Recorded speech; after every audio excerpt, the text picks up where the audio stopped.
Joan and Richard had known each other since high school. Their friendship blossomed into a nearly 30-year marriage. Richard, a software developer, and Joan, a hospital lab technician, built a life together based on shared dreams and mutual respect. But over time, subtle changes appeared in their relationship. Joan grew more distant, which worried Richard, but he attributed it to work stress. Lately, Joan had become secretive and preoccupied, but Richard trusted her and didn't push. Unbeknownst to him, Joan was torn between her family and a resurfaced connection from her past. As she prepared for a vacation with her sister, Richard hoped the time apart would help them reconnect. On Sunday, October 3rd, 2010, as Joan and her sister headed for the airport shuttle, Richard wished her well and joked, "Enjoy yourself and don't worry about me. I'll be fine." Joan smiled, and her sister Brenda teased, "Just don't let your sister get into trouble." Joan playfully responded, "I'll behave." "Behave yourself. I'll be back in 2 weeks, and I expect the house to be intact. Be careful, and remember, I love you more than anything," Joan said, kissing Richard deeply before leaving. Brenda, impatient in the van, quipped, "Come on, we've got a plane to catch." Joan mouthed, "Which?" while Richard rolled his eyes and said, "Bye, hun, I love you too." As the van drove away, Richard muttered, "Finally, they're gone." Returning to the house, Richard thought excitedly about his surprise plan. Over the next few days, he and their son Mark would transform the master bedroom into Joan's dream room from a magazine. This was his special 30th anniversary gift. Richard called Mark, urging him to get moving. They had a lot of work to do, painting, replacing the carpet, and assembling new furniture, all while Joan was away on her Caribbean cruise. Richard began packing up the bedroom, moving everything into the spare room. After emptying the dresser, nightstands, and armoire, he faced the challenge of clearing out their 2 large walk-in closets. Over 30 years, these closets had become storage for all kinds of things, thanks to both Richard's and Joan's pack-rat tendencies. They kept everything from old tools to school papers, making the task daunting but essential for the surprise renovation. With a sigh, Richard headed into his closet. Nearly an hour later, he had everything boxed up and moved to the spare bedroom. Next, he tackled Joan's closet, feeling overwhelmed just standing at the entrance. Mark entered, saying, "I brought you lunch," and promptly tripped over some boxes. "Geez," Richard exclaimed, "knock or something. You almost gave me a heart attack." "Sorry, here's your sandwich and soda," Mark replied. They sat on the bed and ate in silence for about 15 minutes. After finishing, Richard said, "I'll pack the small stuff and you move the larger items to the spare room. Then we need to get the furniture to the garage for goodwill." "Okay," Mark agreed, as usual, with a short response. They began working on Joan's closet. Richard packed clothes, shoes, and small items, while Mark carried boxes to the spare room. When Mark found a small case on a top shelf, he asked, "What's this?" Richard recognized it as part of an old luggage set from his late mother-in-law. He attempted to open it, but found the latches locked. "Just put it with the other stuff," he said. It took 2 hours to clear the closet. After a break, they disassembled the furniture and moved it to the garage. By dinner time, they were exhausted. Richard gave Mark $20 for pizza, and they had beer waiting in the fridge. After dinner, Mark left to avoid upsetting his wife, Brandy. Richard cleaned up and got back to work, prepping the room for painting. By 9 p.m., he was done with taping, plastering, and sanding. Tired, he grabbed a beer and collapsed in his lounge chair, falling asleep almost immediately. The next morning, Mark arrived at 7 a.m., as promised, and they ate a quick breakfast of cereal. "Today's all about painting," Richard said. "I'll handle the high spots, you do the lower ones. We need to finish everything, no matter how late." Mark agreed, noting that Brandy would be at her mother's all day. They spent the day painting, wrapping up with Richard, again asleep with a beer in front of the TV, but this time, he showered first. On Tuesday, October 5th at 6 a.m., the carpet installation crew arrived. With nothing to do but stay out of their way, Richard had breakfast and marveled at how quickly the professionals worked. By 10 a.m., the carpet was installed, and he had some time before the furniture arrived at noon. Richard began sorting through the spare room, finding the beige cosmetics case again. It seemed heavier than it should, and curiosity got the best of him. He tried to open it with a paperclip, but was interrupted by the doorbell. The furniture delivery arrived, and after showing them where everything went, Richard left them to do their job. Once the new furniture was in place, Richard started the long process of moving everything back from the spare room. By midnight, exhausted, he gave up and headed for his lounge chair, beer in hand. On Wednesday, October 6, 2010, Richard slept in. By 9 a.m., he took the old furniture to Goodwill and stopped at Denny's for breakfast. By noon, He was back home, finishing the cleanup. After placing everything back in the bedroom, he hung a banner over the bed that read, "Surprise." Before calling it a day, Richard noticed a foot-long gouge in the paint. "Damn," he muttered, and spent a few minutes touching it up. Afterward, he decided to clean up, shower, and have dinner. While washing his paintbrush in the bathroom, it fell and landed on the small cosmetics case. Frustrated, he grabbed a rag and some turpentine, cleaning the case until it looked as good as new.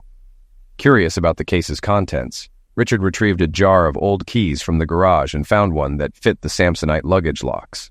Sitting at the kitchen table, Richard unlocked the case. Inside, he found a large, unopened manila envelope addressed to Joan from an A. Stevens in Seattle, dated September 15, 1991. He set it aside and pulled out a blue bikini, smiling at the thought of Joan wearing it. But what he discovered next made his heart skip a beat. Beneath the bikini was a photo of Joan kissing another man at a dinner table.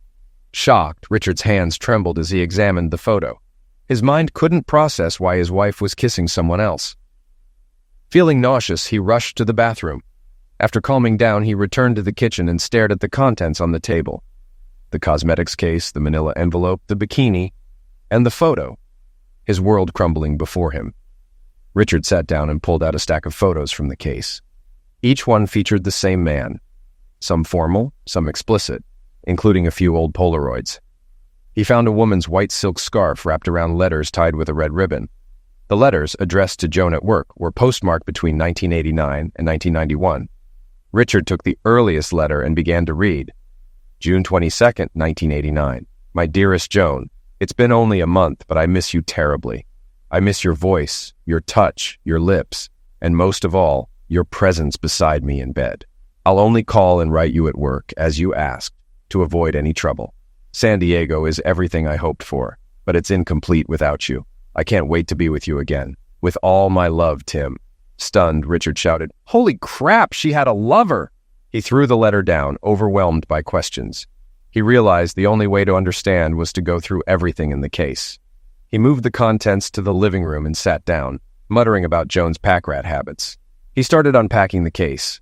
Inside was a blue felt jewelry box containing a gold heart-shaped locket he recognized from a photo of Joan at a fancy dinner. He found napkins with "I love you" written on one and a phone number on the other, an invitation to a 1990 awards ceremony for Dr. Timothy Dahl and guest, and a dried red rose. Other items included matchbooks, hotel receipts, a California map, and personal mementos like a black velvet sleep mask and a tube of KY jelly. Confused and hurt, Richard opened the large manila envelope. Inside were more letters and photos, including Polaroids of Joan, some explicit, others of her with Tim. His stomach churned, but he forced himself to continue. Richard found letters Joan had written to Tim, expressing her deep love and pain at his move to California. She begged him to return, saying she couldn't let him go. Overwhelmed, Richard cried out, unsure what to do. Torn between his love for Joan and the revelation of her affair, he collapsed in tears, curling up on the floor until he fell asleep. On Thursday, October 7th, 2010, Joan was frustrated with her phone's lack of signal. "Why can't I get a connection?" she muttered. Brenda, ever sarcastic, replied, "We're on a ship, dummy. Why do you want to call home anyway? Rich is probably doing something boring. Enjoy yourself." Annoyed, Joan shot back, "You're a pain sometimes. I'm going to see if I can get a message to Rich," and walked off, calling Brenda a witch under her breath. At the ship's communications office, Joan tried calling home, but no one answered. She sent an email to Rich, detailing the fun she was having and Brenda's antics, then returned to the pool, disappointed she couldn't reach him. Meanwhile, Richard woke up on the living room floor, surrounded by the contents of Joan's cosmetics case. The pain from discovering her affair lingered, but he knew he had to face the day.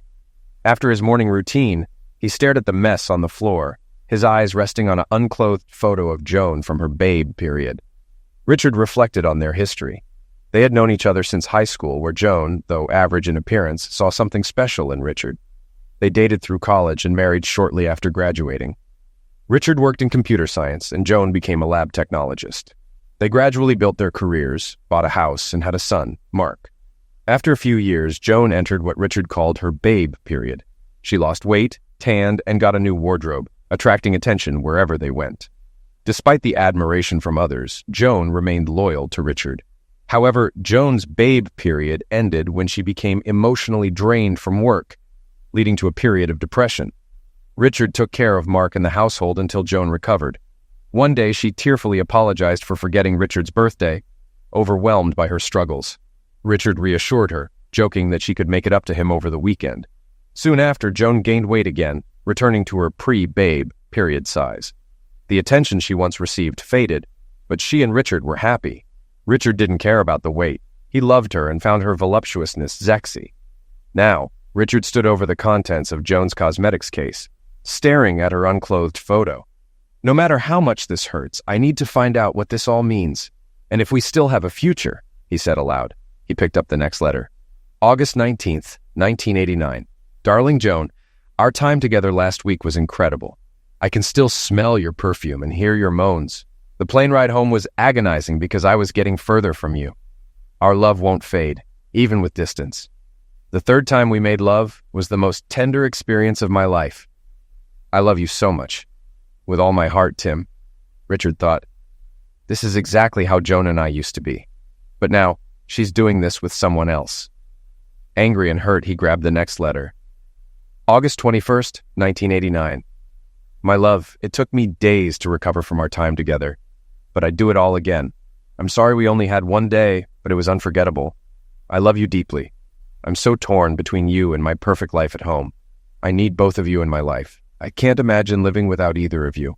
I'm confused, but know you'll always be in my heart and bed. Joan. Stunned, Richard muttered. She loves both of us? Is she crazy? Or am I missing something? What if Mark isn't even my son? Determined to uncover the truth, Richard continued reading the letters throughout the day. Occasionally, he took breaks to pace, get fresh air, or cry. As he examined more of the contents, Richard found further evidence of Joan's affair, receipts, matchbooks, and other mementos from their secret meetings. Life as he knew it had completely unraveled. As Richard was about to put everything back into the cosmetics case, he noticed another letter he hadn't seen before. It was from Anna Stevens, Tim's sister, dated August 14th, 1991. Joan, my name is Anna Stevens, Tim's sister. I found your letter to him and was shocked. I never imagined Tim having an affair, but it's clear from your words that you loved each other deeply. Tim died last week in a car accident. We had his funeral yesterday, and I've enclosed a service card for you. I'm helping his wife Ellen sort through his belongings and will try to keep her from finding out about you. If I find more of your things, I'll send them to you. Please don't contact me or Tim's family. I'm sorry for your loss. Anna Stevens. The letter was tear-stained and crumpled. This explains why Joan was so depressed that month, Richard thought. Her lover had just died. No wonder she was in bed for weeks and even missed my birthday. Richard wrestled with how Joan could claim to love both him and her lover. How do you give 100% to two people? She had to lie to me constantly about where she was, those lab conventions, and even her love for me. He realized Joan's affair with the married doctor had lasted over 3 years, likely starting around the time the doctor came to the hospital. They met secretly at hotels, sometimes in Joan's office, and continued their affair even after he moved to San Diego. They saw each other during his visits home or on out-of-town trips. Joan passed off as work conferences. Lost in thought, Richard noticed it was already 10 p.m. He had spent the entire day reading and reflecting. Needing air, he stepped outside into the night, leaving the door unlocked, confused and hurt. The next day, Joan left another voicemail. Rich, where are you?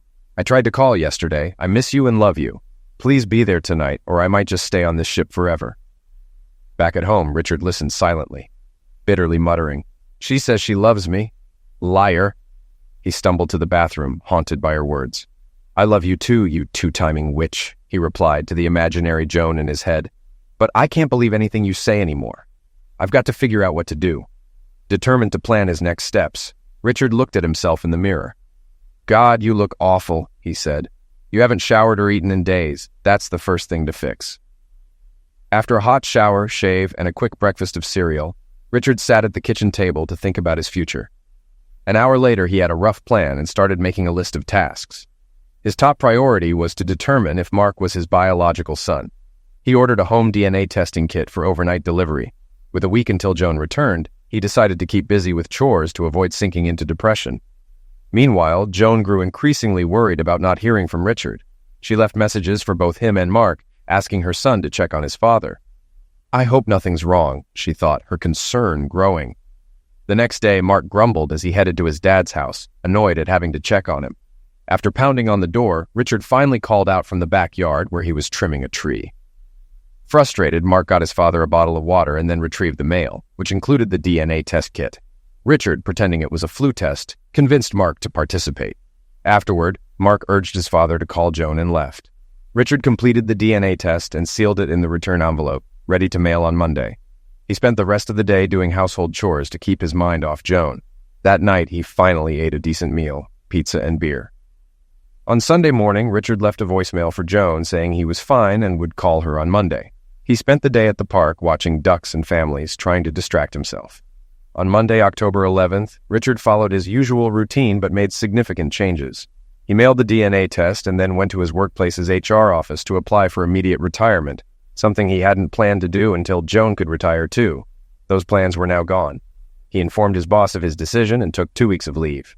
Before leaving, Richard called his friend and attorney, Luke Pauley, asking for a meeting at 1 p.m. Luke agreed, and Richard prepared to seek advice on his next steps. An hour later, after a few quick goodbyes, Richard's 30-year career with the county government was over, fitting into just 2 boxes. He then visited the bank, splitting his funds into a new checking account in his name. He also retrieved his passport and important papers from the safety deposit box. The bank helped him get a new credit card and remove his name from Joan's. He paid off the balance. At the insurance agency, he changed the beneficiary of his life insurance from Joan and Mark to just Mark and updated the car insurance to separate their policies. Next, Richard met with his attorney, Luke Pauley. Luke joked about how they should get together more often, then noticed Richard seemed troubled. Richard asked about the statute of limitations on divorce and explained Joan's affair. Luke was shocked, unable to believe it, but Richard insisted on divorce papers. Luke advised him to talk to Joan and consider counseling, but as his lawyer, he agreed to draft the papers, suggesting a 50-50th split. Richard also asked Luke to remove Joan from his will, making Mark the sole beneficiary. Luke recommended again that Richard talk to Joan, but Richard wasn't ready. He wanted time alone to think and would contact Luke once settled. That night, unable to sleep in the newly redecorated bedroom, Richard ended up in the lounge chair, thinking about the days ahead. On Tuesday, October 12, 2010, Richard received another voicemail from Joan but didn't respond. He knew he needed to finalize everything before she returned, planning to be gone before then. By Wednesday, October 13, 2010, Richard had his new credit card and everything set up at the bank. He called Luke to check on the paperwork, but Luke deliberately delayed it, hoping Richard would talk to Joan. Richard gave Luke a landline number for emergencies, but insisted Joan not be given the number. Richard spent the rest of the day preparing to leave. Disappointed that the DNA test results hadn't arrived, he still quietly disappeared that night at 9 p.m., leaving everything behind. Thursday, October 14, 2010. Joan, in a panic, calls Mark. "Mark, go check on your father. I haven't spoken to him since I left. Call me right back after you find him. I need to talk to him before I get home Friday, and someone has to pick us up at the airport." "Yes, Mom, I'll call you after I talk to Dad. Bye," Mark replies, dropping the phone and drifting back to sleep next to Brandy. Friday, October 15th, 2010. Joan and Brenda return from their trip. "Wake up, we're home." Joan nudges her sister as the airport shuttle drops her off at the house. Brenda mumbles, "Just let me sleep until they get to my house," turning away from the door. Joan tips the driver, hauls her luggage inside, and calls out, "Rich, I'm home. Where are you?" Silence. She checks the kitchen for a note, but finds nothing. She opens the back door and calls again, still no response. "He must be at the airport waiting for us," she thinks. Joan calls Richard's cell phone, only to hear it ringing on the counter. "He forgot it again," she sighs. She starts unpacking upstairs. When she opens the bedroom door, she's stunned by the transformation. A large surprise banner hangs over the bed. Everything is just as she dreamed. "Rich, you sneaky planner," she thinks. "I can't wait to thank you tonight." She admires the new furniture, carpet, and colors, overwhelmed with happiness. But as she unpacks, her eyes fall on the banner again. A small photo is attached, a picture of her and Tim at the Chicago Awards banquet with the number written over her face. Her heart sinks. "Oh my God, no!" Panicked, Joan searches for the cosmetics case but can't find it. She tears through the house, growing more desperate. Realizing Richard must have found it, she collapses on the bed, crying uncontrollably. She tries calling Mark, her sister, and their friends. No one knows where Richard is. Feeling alone, she sobs, terrified that he's gone for good. After an hour, Joan tries calling everyone again, but still no luck. Brenda eventually arrives and tries to calm her. He can't have gone far. Have you called his friends? Maybe he's at a ball game? But Brenda's words only heighten Joan's anxiety. Joan can't bring herself to tell Brenda the truth about Tim. She's convinced Richard discovered the affair from 20 years ago and left for good. She sends Brenda home, promising to call if Richard shows up. Saturday, October 16th, 2010. Joan spends the day crying and worrying. Brenda suggests calling the police, but when Joan does, the dispatcher tells her she has to wait 24 hours to report someone missing. Joan also contacts local hospitals but finds no trace of Richard. While relieved he isn't hurt, she's even more anxious because she still can't find him. Sunday. Joan doesn't hear from Richard and spends the entire day in bed crying and praying. God, please bring Rich back. I'll do anything. Just let him call so we can talk. I love him, and my heart is breaking. Monday. Joan files a missing persons report with the police. An officer comes by, takes Richard's photo and description, and leaves with the vague promise, "We'll let you know if we find anything." Joan fears this means they'll call only if they find his body. Later, Joan opens an overnight envelope addressed to Richard, hoping for a clue. Inside is a letter from a DNA testing company confirming that Richard and Mark are indeed father and son. Joan, familiar with DNA tests, realizes Richard must have doubted Mark's paternity, thinking Tim could be Mark's father. But Tim came into my life after Mark was born, she thinks. She notices the results were also sent to Luke Pauley, their lawyer, and decides to call him. Joan contacts Luke, who explains that Richard was deeply depressed and mentioned the contents of her cosmetics case. He says Richard felt betrayed and needed time to think. Luke admits that Richard asked him to prepare divorce papers, but hasn't signed them yet. Joan pleads to know where Richard is, but Luke insists he doesn't know. However, he promises to contact her before Richard signs anything. Joan spends the rest of the day crying and praying for Richard to return. 10 days later, frustrated with Luke's delay, Joan discovers through Mark that Richard is staying at Aunt Mary's lake house. She drives there, finding Richard sitting by the water looking unkempt and lost. She sits beside him, but he doesn't acknowledge her, staring into the distance. Joan takes his cold hand and begins speaking. "Rich, I have a story to tell you. I'll be completely honest and answer any questions. Please, honey, just listen." Richard remains still, but Joan continues talking. "I met Tim at Mark's 3rd birthday party at the hospital daycare. He mistook the party for his daughter, who shares the same birthday as Mark. We laughed and talked about our kids and, eventually, about ourselves. He was a new doctor, feeling overwhelmed, so we started having lunch together regularly. We became friends, and he introduced me to research that led me to join Weight Watchers. Over time, our conversations grew more personal. He complimented me on my weight loss, and we began sharing our desires and fantasies. One day, he invited me to dinner after work, and I realized I had feelings for him. At dinner, we admitted our feelings but agreed we didn't want to hurt our spouses. However, after that, we started holding hands, and eventually he kissed me. I felt the same way with his kiss as I did with yours, Rich. We had dinner at the Marriott one night and ended up getting a room. That's when we first made love. I loved him just as I loved you, and I couldn't understand how I could love 2 men at once. I didn't want it to stop, and we continued seeing each other. I loved both of you deeply and didn't know how to solve the problem." Suddenly, Richard stands up and walks toward the house without a word. Joan, stunned, tries to follow, but all the doors are locked. As dusk falls and the temperature drops, she retreats to her car, determined to wait for him. The next morning, Joan wakes to the sound of a motorboat. She sees Richard in a small skiff, drifting in the middle of the lake. She watches as he stands up and falls into the water, knowing he can't swim. Panicked, she screams for help, and a neighbor rushes out in his boat. Joan watches anxiously as the neighbor brings Richard back to shore. She can't tell if he's alive. Together, they get Richard inside, out of his wet clothes, and onto a bed. After thanking the neighbor, Joan spends the next hour cleaning Richard up, dressing him in dry clothes, and even shaving him. Then, she sits beside the bed, watching him sleep. 2 hours later, Richard gets up, goes to the kitchen table, and finally acknowledges Joan. He stares at her and begins to cry. After several attempts, he manages to speak.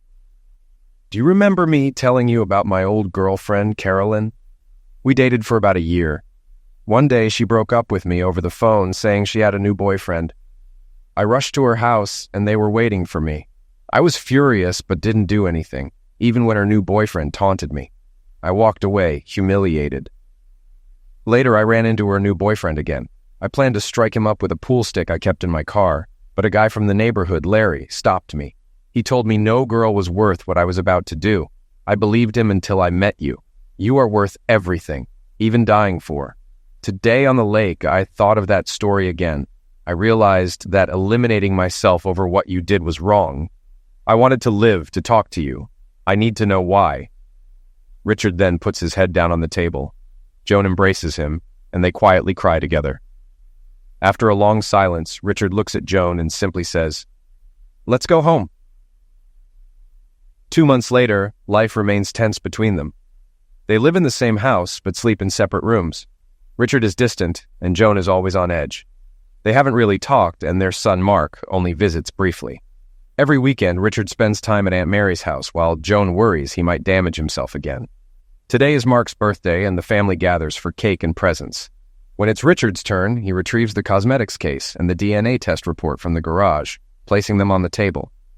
Joan is horrified, unsure of his intentions. Richard calmly says, "Mark, your mother has a story to tell you. It won't be easy, but you need to listen." Then he leaves the house. Joan, overwhelmed, runs from the room in tears. Mark and his wife Brandy try to comfort her, but all they hear is her crying behind the bedroom door. After about an hour, Joan comes back down and begins telling Mark about her past with Tim. Around midnight, Richard returns home and tells Mark, "Go home, I'll take it from here." After they leave, Richard hands Joan a card that reads, "Dr. Jean Brooks, marriage counselor. We have an appointment next Tuesday at 6. Without another word, he heads upstairs to bed. Next Tuesday, Dr. Brooks prepares for her session with the Alexanders. This case will be challenging, she thinks. It looks like typical infidelity, but there are deeper layers. I hope I can help them. When Richard and Joan arrive, Dr. Brooks warmly welcomes them. "Please have a seat on the couch," she says. "Joan, I specialize in marital issues, particularly infidelity. My goal is to uncover the root causes and help couples find common ground. Sometimes couples decide to part ways, but I'm optimistic we can find a way forward. I don't perform miracles, but we'll find answers. Our sessions will involve open discussions, with honesty as the key rule. I'll guide the conversation and stop it when needed. I won't sugarcoat things, and you might not always like what I say, but we'll uncover the truths in your marriage. Some truths will be enlightening, others painful, but we'll address them together. After our initial session, I'll meet with each of you individually to get your full perspective. After each joint session, spend time at home discussing what we talked about, but avoid new topics. If you can't discuss something calmly, save it for the next session. Any questions?" Both Joan and Richard shake their heads. "Okay, let's begin." The hour flies by, and on the way home, they don't speak. Once home, Joan asks, "How do you want to handle this? Maybe we could talk for an hour after we get home with some wine in the living room. I'll need tissues. How does that sound?" Richard agrees, but suggests a couple of changes. "Let's have soda or water, no booze. I don't want to say something I'll regret," and turn off the phones, so we aren't interrupted. Joan agrees and fetches the phones. They sit in silence for a while, unsure of where to start. Finally, Richard breaks the silence. "Today, you said you've always been happy with me, but how can that be true if you were with another man right after we married? Didn't I give you what you wanted? What did I do wrong?" Joan interrupts. "Dr. Brooks said to stick to what we discussed today. Just about us, not anyone else. We'll address others after we've discussed it in session. But I will say this, I've always been happy with you and our marriage, Rich. That's the truth. I love you and always have. If you were gone, I would be lost. That's my truth, as God is my witness." Richard sighs. "You're right, Joan. I got ahead of myself. You know how impatient I can be. Until recently, I thought we had an ideal marriage. Sure, we had our arguments, but I never doubted us. I never looked for anyone else. You were always my anchor. But now, everything I believed in feels upside down. I don't know what's real anymore. It hurts to even look at you because I can't stop thinking about those letters and imagining you with—" "Stop," Joan interrupts. "We'll talk about that later, not now." "Fine, but answer this. How many others were there? Should I expect to find more secrets around the house? How many men have you been with during our happy marriage?" "What are you accusing me of?" Joan snaps. "I've only been with 2 men, Tim and you. Now you're accusing me of sleeping around?" From my perspective, you lied about one man. How can I trust you didn't lie about others? Richard counters, his voice rising. I haven't been with anyone else, Joan insists. But let's discuss that in session. No, I need to know now. I can't keep living with this pain. If we can't talk about it, then I'm done. I'm going to bed. Richard storms upstairs, slamming the door. Joan sits in the dark, muttering, that didn't go well. 4 weeks later, the drive home from another session is tense. They both wait to talk until they're home. Once settled, Joan speaks first. Hon, you never told me you read all the letters. I didn't think about it at first, Richard replies flatly. I was angry and embarrassed, hiding all this from you. I didn't consider your pain, what it would do to you to read those letters. I'm so sorry, Rich. I can't change the past, but I'll do anything to help us move forward. I love you, and I want you back. Richard takes a deep breath. Joan, I never stopped loving you, even when this felt like the worst pain of my life. But the worst part is the images of you with another man. They haunt me constantly, making me physically sick. I don't think you can understand that kind of pain. Rich, we need to talk to Dr. Brooks about dealing with those thoughts. But for now, let's just focus on being together. Maybe we can take a few days off, go to the mountains, and just be us without pressure. How does that sound? I'm not sure, Richard replies cautiously. I still feel uneasy around you, but if we want to move forward, we need to be together. So, okay, let's go. Just no sharp objects, he jokes, making them both laugh for the first time in a while. 2 weeks later, during the drive home, Joan hesitates, but finally asks, Rich, what did you mean by my babe period?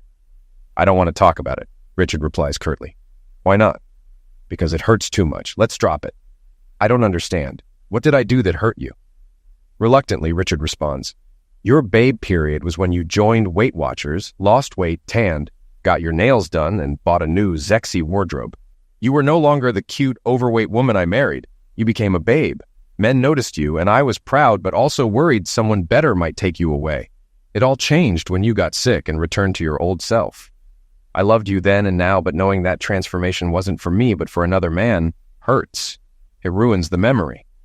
Joan whispers, Oh God, how could you? Richard silently leaves for bed. 8 weeks later, after a tense session with Dr. Brooks, they sit quietly in the living room. Richard finally says, I don't get it.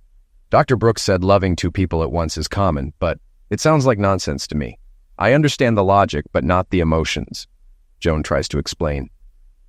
She meant I loved both you and Tim simultaneously, which usually leads to someone getting hurt. We were hurt later. The sequential part is when people move on to love again after a loss, which is common. I get it. Richard sighs. But I don't. I can't imagine loving someone else without diminishing my love for you. You can't give 100% to two people at the same time, Joan admits. I don't fully understand it either, but when I was with you, you were my whole world. When I was with Tim, he was.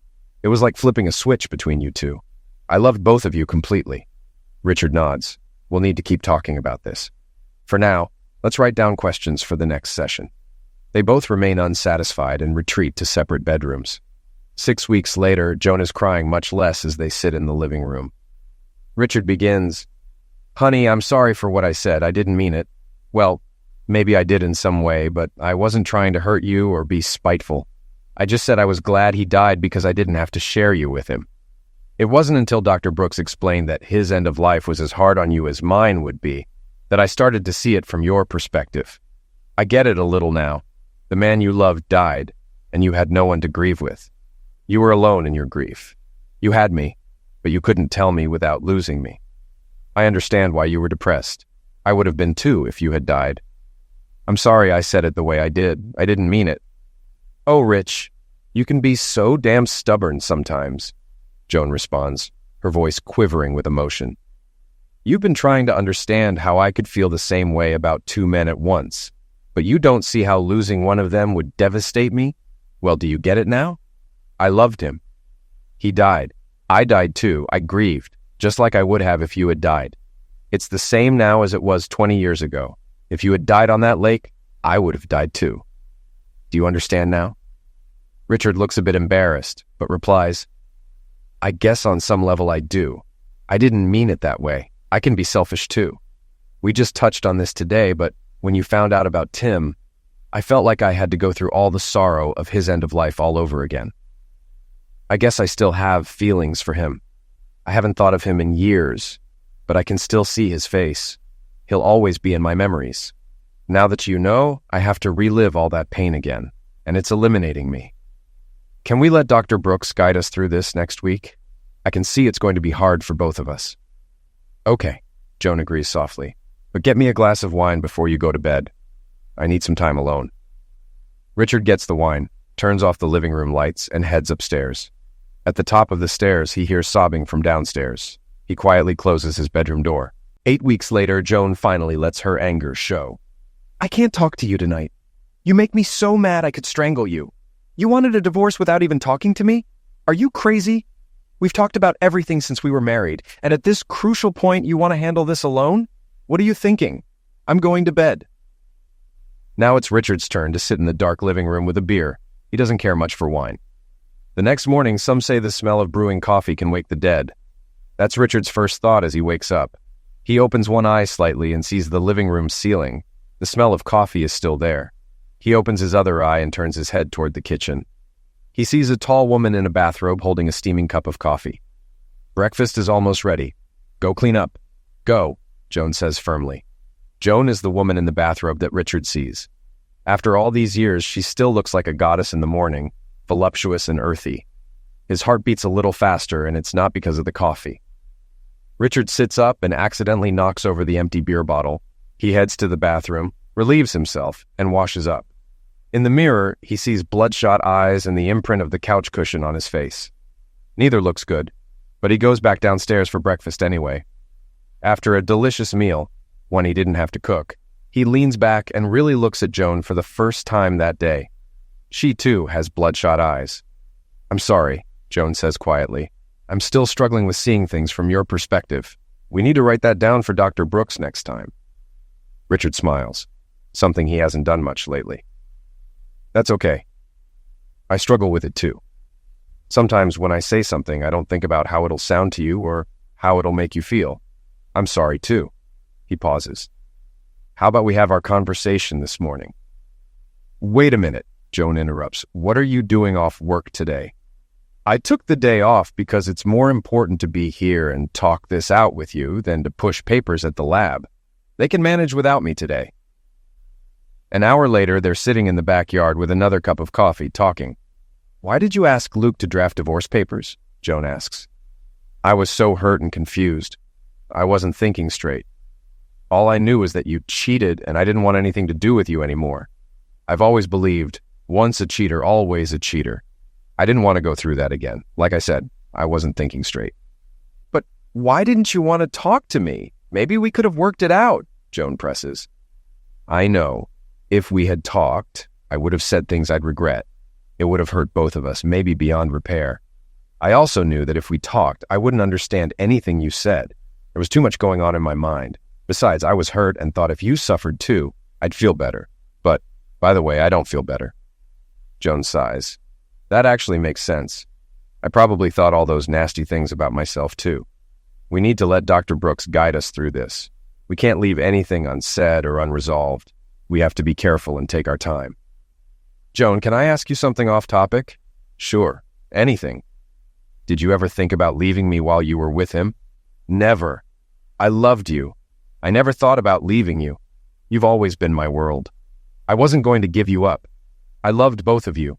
We haven't resolved that issue yet, but I could never have given up either of you. I would have died. It's still an open wound for me. I don't know if I'll ever resolve it. I may have to live with it as one of life's unanswered questions, but I'm glad you didn't want to leave me. Richard smiles faintly. Been there, done that, as they say. I understand. Now let's shut up and get some sun. You're too pale. It was a beautiful sunny day, and the Alexanders were outside, enjoying the sun. A few weeks later, after a therapy session, Richard says, Wow, that was eye-opening. Do we want to talk about it now or sleep on it? I'm still wired from the session. I say we talk now, but you look exhausted. I'm okay, Joan replies. It's just hard.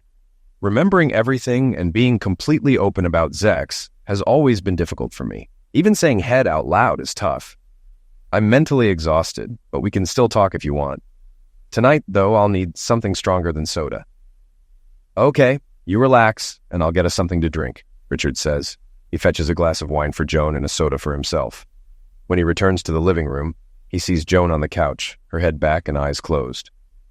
For a moment, he considers quietly covering her with a blanket and going to bed. But she opens her eyes and gives him a faint, crooked smile. The same smile that first caught his attention in high school. "Okay, hun, where do you want to start?" Joan asks. "I'm not sure. How about explaining what you meant when you said he rocked your world differently from me? I always thought our Zek's life was good and that I rocked your world just fine, but evidently I didn't measure up." "It's not that you were worse or better than Tim," Joan explains. "When you and I made love, it was just making love. After Mark was born, we rarely went wild or tried new things. We were comfortable with what we did. We knew each other's every desire. We didn't need to experiment anymore. We had found what we liked and did it. Not out of boredom, but because it's what we wanted. With Tim, it was like exploring Zek's all over again. We found things we loved that were different from what you and I did. It's like we found our comfort zone. But you did things with him that you didn't do with me," Richard says, his voice pained. "No, not really. You and I tried everything," Joan replies, shaking her head. "But with Tim, we found different things we both loved that were different from you and me." "Yeah, I read that," Richard says bitterly. "Thanks for reminding me. I'm not trying to upset you. I'm just saying that when Tim and I made love, we had a different set of acts that turned us on. But in the end, we still made love. I never did anything with either of you that I didn't do with the other. If you were into something unusual, like public sex, I'd probably try it and be into it because you were. Does that make sense?" "I guess," Richard mutters. "I don't know. I'm still struggling to get the image of you with another man out of my mind. I may never get over it. I just wish I didn't see that image every time I look at you. Now that you've told me all this, it's stuck in my mind. Just one more nail in my mental coffin." "Damn. I didn't mean to hurt you more than I already have. I'm just trying to be as open and honest as possible to help us heal. It hurts me to say these things out loud just as much as it hurts you to hear them." "We've got a long way to go," Richard sighs. "I know. I'm here whenever you're ready, but only when you're comfortable. I'll wait as long as it takes. I love you, and I always will." 6 weeks later, Dr. Brooks checks her appointment book and smiles. "The Alexanders are next. Today will be quite a surprise for them. I hope they're as prepared as I think they are." When Richard and Joan walk into the waiting room, holding hands and talking, Dr. Brooks takes it as a good sign. Once they're seated in their usual spots on the couch, she begins, "How are you both today? I don't think I have any unresolved issues from last time, so I'll just ask if you have anything you want to discuss. Richard, you've had to move past those images of Joan with someone else. I imagine they still pop up and are hard to get past. You both need to be patient and talk through things when they feel wrong. You've made a lot of progress." "Yeah, I hope so," Richard replies. "This past weekend was awkward," Joan adds. "We know what to expect, but we're still carrying baggage, trying not to trip over it." She looks directly at Richard. "We will get better, hun, I promise. I love you and will do whatever it takes to make you feel comfortable with me, with us. Nothing is more important to me than having you back with me every night.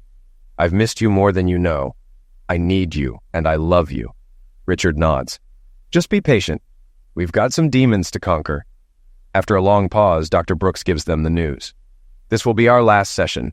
You've come a long way since our first meeting, and I think it's time for you to go on your own. I'll always be here if you need me, but now the best therapy is for you two to figure out what's normal for you. You've learned a lot about yourselves and each other, some good and some not so good." Richard then turns to Joan, his voice steady. "Joan, I've loved you with all my heart, but unlike you, I only had you in my heart. I never divided my attention or loyalty. You've said you loved both of us, but that's where I fail to understand. How can you give your all to both of us? I'm your lawfully married husband. You promised to be loyal and forsake all others, but breaking that promise shows me you haven't given me your all. If I stay with you, I'll always be the man who wasn't fully loved by his wife. I accidentally found out about your relationship with Tim. You never told me how you felt. If you had, I would have divorced you, and the pain would have been less than what it is now. I'm not sure what shortcomings I had as a husband that led to this affair, but it's been a year of agony. I was put on this journey by the person I loved and trusted the most. I don't trust you anymore. I don't know how many more secrets I might uncover if I dig deeper. I know I'm not the only man in your heart, and that hurts. I can't live with that feeling for the rest of my life. Looking at you and knowing how you lied to me for so many years, making me live a dream that was rotten with deceit and betrayal. It's unbearable. So I'm left with no choice but to be on my own. I'll file for divorce tomorrow. We'll split everything 50-50 and move on. I won't hold any ill feelings toward you because when I leave this room today, I won't carry any feelings for you at all. You may contest the divorce, but I don't plan to stay with you. Since you didn't consider our marriage before starting your affair, I won't either. Divorced or not, that status won't hold me back. I'm mentally, emotionally, and spiritually divorced from you. Thank you, doctor, for the sessions. Now I don't care what Joan has to say. You've been paid and my therapy is over. He gets up, looks at Joan, who is crying, but says nothing. He walks out, feeling the fresh air on his face. It feels great. For the first time in ages, he feels relaxed. He feels free. Joan is served divorce papers the following week. Richard has already taken his half of the money, leaving only the house to divide. He moves into a new condo near his office. Joan tries to contact him, but he never answers her calls or messages.